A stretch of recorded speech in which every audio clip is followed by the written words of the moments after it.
The digital ID is here. It is being made a law for adults in the UK. And everybody better pay attention to this because our entire enslavement is dependent on this digital ID. And moving forward with mandating that civilians have to have a digital ID in order to work in this world, in order to use the internet in this world. They've gotten everybody addicted to going online that they won't even blink twice when the government says, you're going to need a digital ID if you ever want to access the internet again. They're going to go, okay, I guess I have to do it because I got to shop on Amazon. I've got to follow my favorite influencers on TikTok and Instagram. And well, what's the big deal at this point? But they have no idea what's coming. And I've been warning about it for years. And of course, the alt-right media says nothing about it because they don't intend to explain it to their listeners. They intend to use government psyops to keep everybody distracted, paying attention to nonsense. Issues like men and women. What's a man? What's a woman? Can a man become a woman? How many genders are there? All this crap that gets fed to the public is all done by design, so you don't even pay attention to what they're doing right in front of your face. This digital ID, ladies and gentlemen, that is coming to Britain is coming to all countries. And if you think for 1 second that Donald Trump is not on board with this, I'll show you that he is. Because everything Donald Trump has been doing since coming back into power is bringing in what is known as the AI governance infrastructure. And it's all dependent on a digital ID. They're bringing it in different ways in different countries, and I'll show you all of it now. But pay attention to this. Every working adult in Britain will be required to have a new government-issued digital identity card as part of a fresh attempt to crack down on illegal migration. The Prime Minister is expected to announce his backing for the Brit Card scheme, which would verify an individual's right to live and work in the UK. The plan, which would require a law change to implement, comes amid mounting pressure on ministers to take more drastic action to tackle migration as boat crossings reach a record high and the asylum backlog is still above 75,000. So that's what we have going on over in the UK with their immigration crisis, just like we have a wink-wink immigration crisis here. And if you haven't been paying attention, this is the pivot that your governments, your global governments, have made from COVID-19. Remember they told you that you couldn't have a job in America, you wouldn't be allowed to participate in society anymore unless you were vaccinated. And of course, along with that vaccine, they were hell-bent on telling you that you would need a vaccine passport so they could see who was where, who was around who, and who's vaccinated and who isn't. But did you notice how many people pushed back against it, how many people were not on board? In fact, we were told that the variants would continue and continue and continue. Did you notice how after Omicron and Delta, all of a sudden, all of the viruses just vanished in thin air like a fart in the wind? That's because the world government pivoted, and they pivoted to this immigration crisis in order to bring in what they've wanted from the get-go. A digital ID. Call it a digital verification, a digital certificate, a digital passport.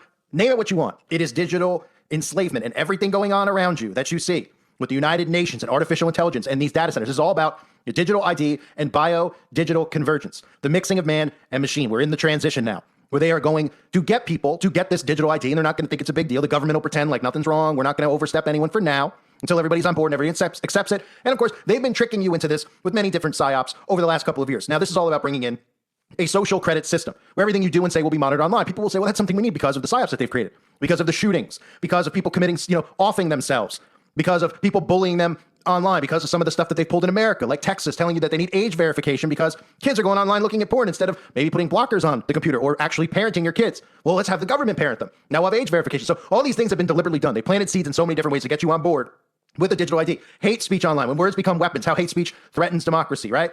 YouTube, as most of you know, has recently put this AI age verification thing in to force you into uploading your ID. This is the transition. In Australia, social media bans. They don't really want kids off of the internet. They need kids on the internet because this is where they poison and pollute them and dumb them down. But for the time being, they're going to tell parents out there, well, adults are going to need a digital ID and kids are going to need one so we can tell who's what age. So your kids aren't going on porn sites. And they'll go, oh, that's a great idea because I don't want to police my kid. I'm too busy doing my own thing. So I'll let you guys police them and we'll have our kids upload and get their own digital ID and I'll have mine and we can't share it because of biometric data, right? Even recently, what did we hear with the fake assassination attempt of Charlie Kirk?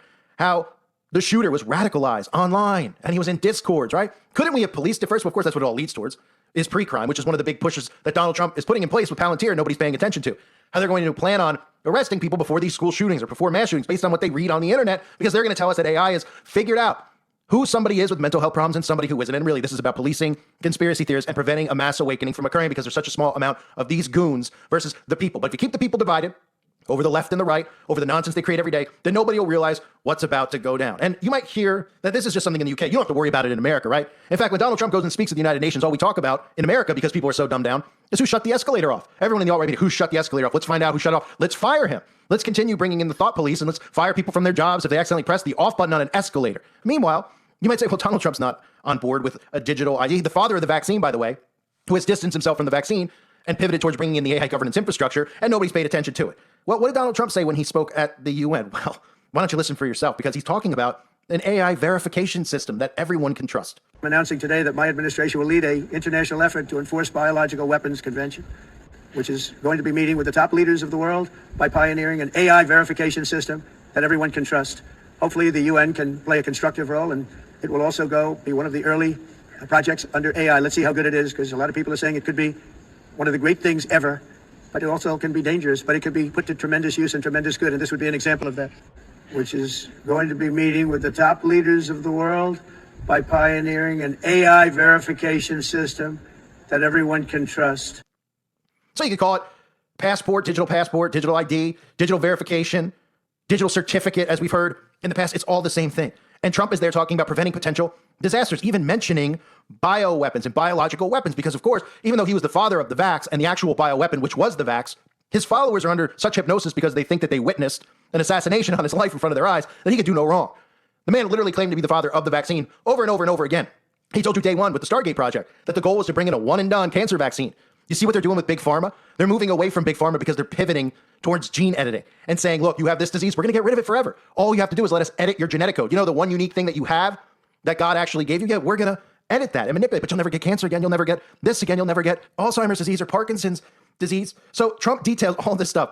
And he says they're pioneering an AI verification system that everybody can trust. Hopefully the UN can play a constructive role in it and be one of the early projects under AI. That's a digital ID that he's talking about. It's the same thing we're hearing in the UK. So for anybody out there that's going, well, it's not coming to America. Oh, no. It's coming to America. It's coming everywhere. The New World Order is built on this digital ID. You will not be able to shop online. You will not be able to buy or sell. Does that sound familiar? Like the Bible talking about the mark of the beast and how you will not be able to buy or sell without it? Because that's exactly where it's headed. Because the pivot right now is for a digital ID, but it's really about bioconvergence.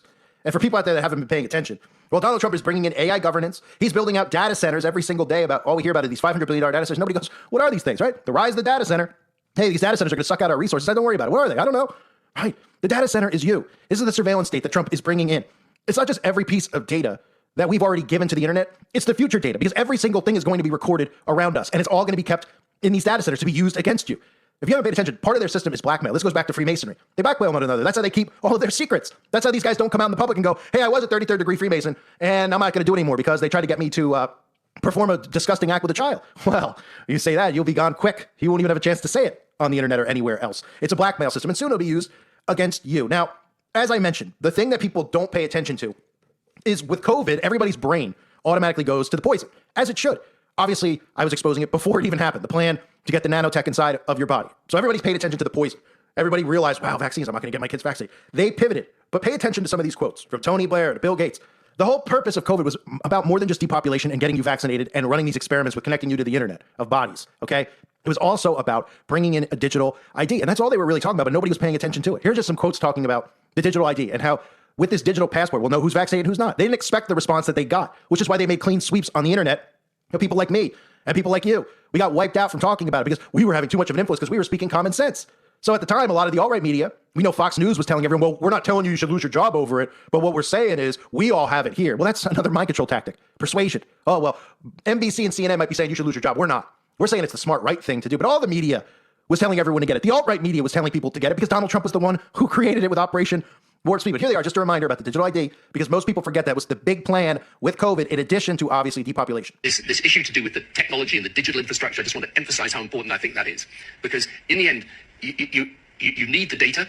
You need to know who's been vaccinated and who hasn't been. Some of the vaccines that will come on down the line will be multiple shots. So you've got to have, for reasons to do with the healthcare more generally, but certainly for a pandemic or for vaccines, you've got to have a proper digital infrastructure, and many countries don't have that. In fact, most countries don't have that. It's going to be very hard for the stage, where it's going to be very hard for people to do a lot of normal life unless they can prove their vaccination status. Yeah. I think you'll find a situation where countries say to you, you're not coming in here unless we see whether you've either been vaccinated, you've had the disease and have got antibodies, or you've had a recent high-quality test. People have got to understand vaccination is going to be, in the end, your route to liberty. Vaccination is going to be, in the end, your route to liberty. And of course, we need some sort of digital certificate, because we're likely to say to people working in nursing homes or hospitals or maybe even schools that they need to authenticate that they've been vaccinated, and even travel will have some of that. So it's exciting that Pfizer did a great job, broke every record. So now we have nobody's paying attention. I mean, Trump is buddied up. He met, this week. I mean, he literally just had a meeting with Starmer talking about a US-UK tech deal on AI. And none of these people understand where any of this stuff is going, because they continue to consume alt-right media or liberal media, which is nothing but division. This story is about, a Democrat did this, a Republican did that. You're a terrorist. You're a terrorist. No, these people are the terrorists. And what they're trying to implement is beyond comprehension when it comes to destroying the human body. Because they are trying to, this is eugenics 101, they are trying to implement a bio-digital convergence. But first, they need to get you on board with the digital ID. And they're doing things, because it's a transition, they're doing things like RFK telling everybody that we should all wear wearables. In 4 years, he wants to implement a massive campaign that forces all of us to wear wearables so we could track our every step. We could become obsessed with how many calories we burn a day, how many farts we make, how many burps we have, how many hours of sleep we get versus waking up in the night, getting you obsessed with the data. So much so that eventually you'll agree to have this put underneath your skin, because that's what it's really about. And nobody pays attention. Nobody talks about how Elon Musk is openly talking about smartphones becoming obsolete. Oh, are they? So is Apple going out of business? Is that what's happening at Samsung? They're all folding.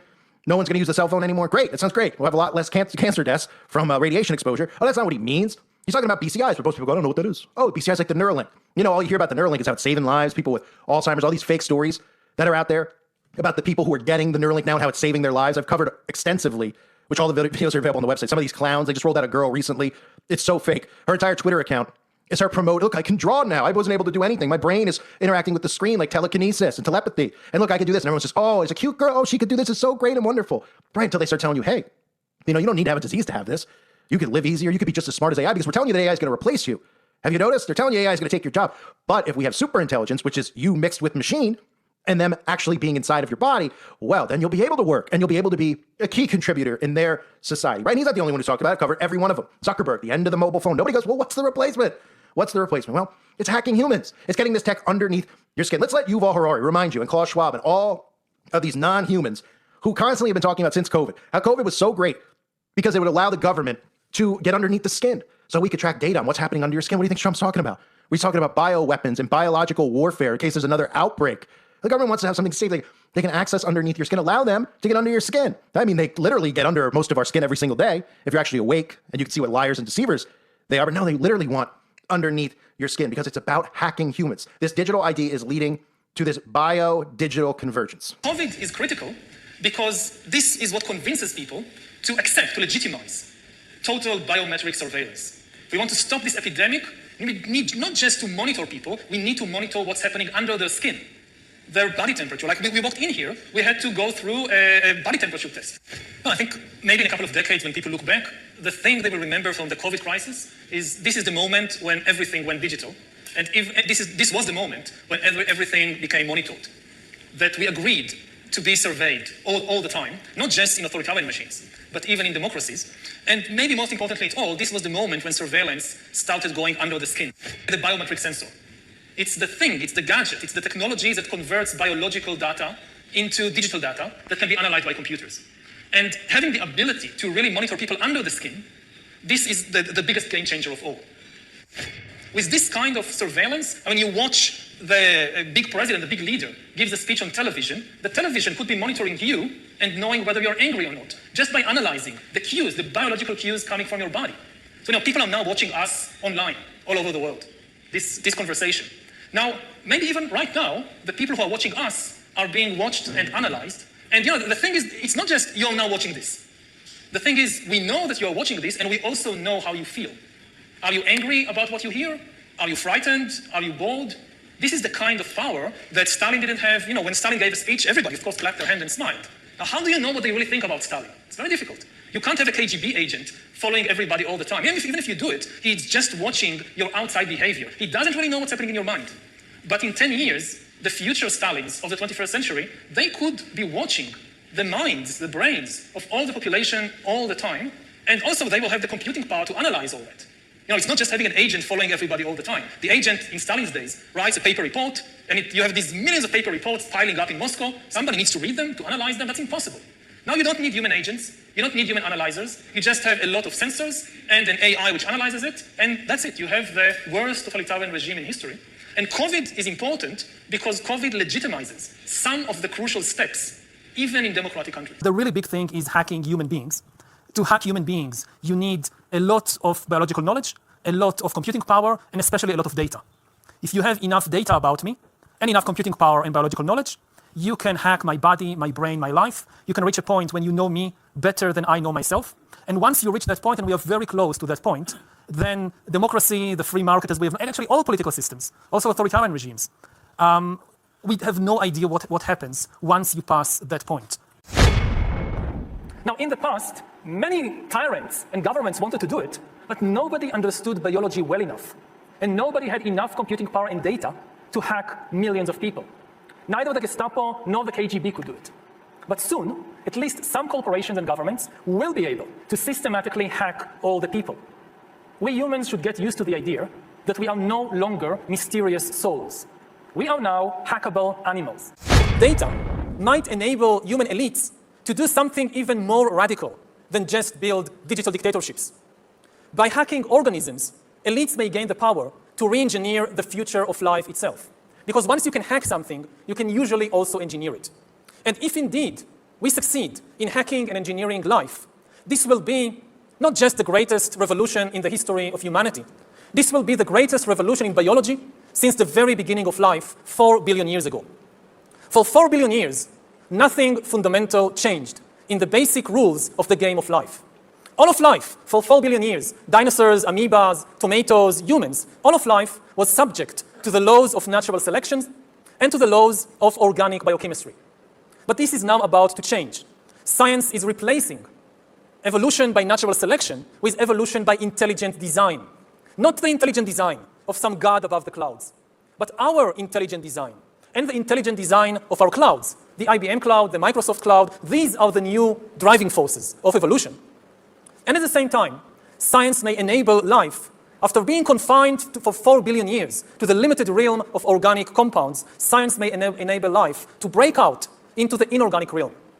So after 4 billion years of organic life shaped by natural selection, we are entering the era of inorganic life shaped by intelligent design. So does the data about my DNA, my brain, my body, my life, does it belong to me, or to some corporation, or to the government, or perhaps to the human collective? Humans are now hackable animals. You know, the whole idea that humans have, they have this soul or spirit and they have free will and nobody knows what's happening inside me. So whatever I choose, whether in the election or whether in the supermarket, this is my free will, that's over. Free will, that's over. That's over. Over. Today, we have the technology to hack human beings on a massive scale. Yeah, I mean, everything is being digitalized, everything is being monitored. In this time of crisis, you have to follow science. It's often said that you should never allow a good crisis to go to waste, because a crisis is an opportunity to also do good reforms that in normal times people will never agree to. But in a crisis, you see, we have no chance. So let's do it. Vaccine won't help us go the to vaccine the will help us, of course. It will make things, more manageable. Surveillance. People could look back in 100 years and identify the coronavirus epidemic as the moment when a new regime of surveillance took over, especially surveillance under the skin, which I think is maybe the most important development of the 21st century, is this ability to hack human beings, to go under the skin, collect biometric data, analyze it, and understand people better than they understand themselves. This, I believe, is maybe the most important event of the 21st century. One of the features of this fourth industrial revolution is that it doesn't change what we are doing, but it changes us. The difference of this fourth industrial revolution is it doesn't change what you are doing. It changes you. If you take genetic editing, just as an example, it's you who are changed. And of course, this has a big impact on your identity. And offers certain kinds of possibilities that have to be careful about. When you began to do that kind of gene editing, some people worry that you were changing what it means to be human. That's the problem. Of course, the new industrial revolution offers us many opportunities, but it raises manifold questions on the ethical, but even legal implications. And we have to be prepared for it, and that's what we want to do in Davos next year. So this fourth industrial revolution is, it doesn't change what you are doing. It changes you. If you take genetic editing, just as an example, it's you who are changed. And that, ladies and gentlemen, is what a one-world mass surveillance state looks like. Hacking humans. They have the ability to do it. People are too dumb, and then people go, well, I'll never get that. And we see how dumb they are. We see how easy it is to manipulate people. You could simulate assassination attempts and tell people that some kid who doesn't even look like he could ride a bicycle was able to outsmart the Secret Service and get a shot on Donald Trump, but just missed by an inch, right? And they believe that. When we know about DARPA's weapons and how the deep state could have just got rid of him if he was against the deep state using a smart bullet or something along those lines, these people will believe anything that's fed to them. And the story eventually will be how super intelligence is like being a superhero. And I've said that for years. Ask people who have subscribed over the years. There's been many. This whole push of superhero movies, these awful films, Ant-Man. I mean, think of some of the crap that we've seen. It's conditioning. Superhero. What's your superpower? What would you pick as your superpower? How many celebrities have been on talk show? Oh, I would pick this superpower. It's all conditioning for the biodigital convergence, getting underneath your skin and telling you that you'll have superhero-like abilities. Elon Musk has been saying it a lot over the last couple of years. And it starts with the acceptance of a digital ID. This digital ID is to bring in behavioral control, where again, you might say, well, there's people online that are mean. They should have themselves monitored. They don't give a crap if you call somebody a queer or you call somebody a fascist or white Nazi, whatever the stupid things that everybody argues over. What they care about is them getting exposed for what they're actually trying to do, which of course is get underneath your skin. Behavioral control modification, which enables them to get you to behave the way they want you to behave, which doesn't mean it's great behavior like holding the door for somebody else. It's control behavior. So thus you'll never really be who you are because you'll be afraid to speak. You'll be afraid to stand out against Trump or stand out against Biden because the government will do like they do in China and they'll shut your accounts down and they'll freeze your bank accounts like we heard in the trucker psyop in Canada, all preparation for total government control. And I try to explain this to people and I say, well, just imagine the party that you hate's in power. Look how Democrats are responding right now to Trump. They're unhinged, right? So would you want this power in Donald Trump's hands? Of course not. Then look at Republicans. They must forget that there's fake elections every 4 years, right? Well, what about in 4 years if Biden came back or Obama? Well, we don't have to worry about that. Trump will make sure that Republicans will never lose again. Right, but what about it? What if this type of power was in the hands of Gavin Newsom? Guy might be the worst human being walking the earth. You notice they're quietly rolling him around? All this stuff is going to be used on people like me and you, conspiracy theorists. And guess what? It'll be used on people who are gay, trans activists. This is government control. And this is more than just behavioral control. This is enslavement through the internet. And people go, well, what are we going to do about it? Well, one of the things we need to do is start pushing back from using the internet. Start pushing back from being reliant on the internet. Because they know, and they part of COVID as well, was what? Getting you to make phone calls online. Was anybody FaceTiming in 2016? There were Skype calls, for podcasts and stuff. You calling grandma? No, you were forced to, right? Couldn't see grandma. Couldn't see mom and dad for Christmas. Government told you, you're going to be shut out of society if you're not vaccinated. Plus, we don't think you should go see it. Do the right thing for everybody else. Stay home. And everybody stayed home, and everybody started doing stuff on their phone. Now people are FaceTiming instead of going and seeing one another. This whole system is run digitally. And the more we rely on tech, the more control they have because people won't push back when they say, look, you want to use the internet or not? They're going to go, I can't live without the internet. All the information is on the internet. There's no books anymore. There's no dictionaries, encyclopedias. I get all my info. I just type it into Google. Exactly.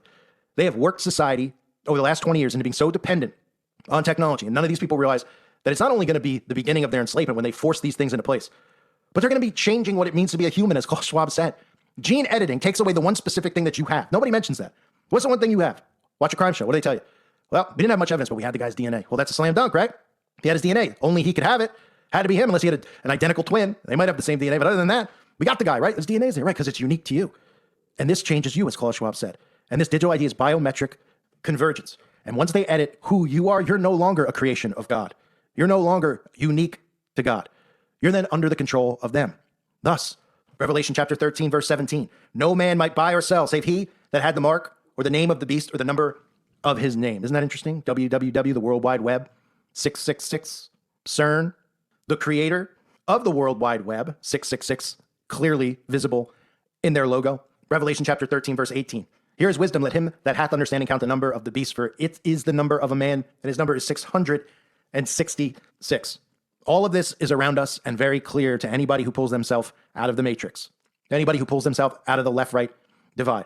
If you pay attention to what they did with COVID, then you just look past the depopulation aspect and you look at the digital ID and the digital convergence, and you look at how they got people to start schooling online, shopping permanently online, FaceTiming online, and you start realizing, wow, wait a minute. When they talk about the mark of the beast and a digital ID potentially, you won't be able to buy or sell without it. Exactly. You're not going to be able to go on the internet without a digital ID, unless, of course, we become less reliant on the internet. But unfortunately, the way this world is going, it doesn't look like that's happening anytime soon. I thank everybody for being here. Share this video. Let people out there know. All they hear when Trump speaks are the little jokes. He cracks a joke to the UN, oh, the elevator. Thanks, my teleprompter doesn't work. And that's it. Like 5-year-olds, like children, that's all they hear. And he says, we need AI digital verification. He just met with the Prime Minister over in the UK to sign a deal for AI infrastructure between the United States and the UK. AI governance is the new world order. It's the Tower of Babel rebuilt. It's the only way they can do it is through the internet and connecting everybody to it and eventually bringing in the Internet of Bodies, which some people don't even realize they're already a part of because they already have the nanotech in them, but most of us are already getting sprayed with smart dust as it is. So it's a crazy time to be alive. We have to look at all these things and try to help people wake up to it. I thank everybody for being here. Obviously, all of my videos on these topics are on the website for years and years and years, all removed off of platforms like YouTube. But the archive's there so people can go back and see this stuff. I've talked about under the skin, biometrics, the mark of the beast. People need to at least open their mind to this and pay attention to what it truly is. Because it's really, if you look at the signs and symbols and you look at the messaging of what they want so bad, I mean, think about how obsessed they were with COVID and getting you vaccinated, but think about how much more they wanted this digital surveillance. Oh, we want social contact tracing. We want to see where you were when you were out, in case you were around somebody who's COVID. We're trying to help you, right? We want a digital passport for you, not for anybody else, for you. We want to protect you from getting sick. And then all of a sudden, it just all went away because they were just studying the data online. They saw how many people were not getting it from the data from pharmacies, and people were going, we're not getting it. Never came out and apologized and said, hey, I guess the world would go on without people getting vaccinated. They just pivoted. They started showing you the migration. Oh my goodness, these people at the border. You wouldn't know what was going on at the border. You wouldn't know these psyops that they create when they tell you a Mexican goes and kills girls on college campuses. Every country suddenly just got an immigration problem right after COVID. That's all we heard. Oh, we got to stop immigration. Now, what happened to stopping COVID? Nobody got vaccinated, went away, right? The only people that went away were the ones who did. And they pivoted. And they just worked you up. Fox News, here's a live clip. Here's all these people running across the border. What's going on in the UK? All these people getting off boats. I mean, are you joking me? And how all these governments have gotten everybody in hysterics over immigration. Oh, man, we got Venezuelans in America. They're killing everybody. The only way we track them is if we actually have a digital ID verification. And of course, that's also going to tie in with voter ID, which they've been rubbing, cramming down everybody's throats. All of a sudden, over the last 10 years, it's because, the mail-in ballot. These are all government psychological odds to get you on board with what they want, which is digital control through a digital ID. And eventually, this is the bioconvergence.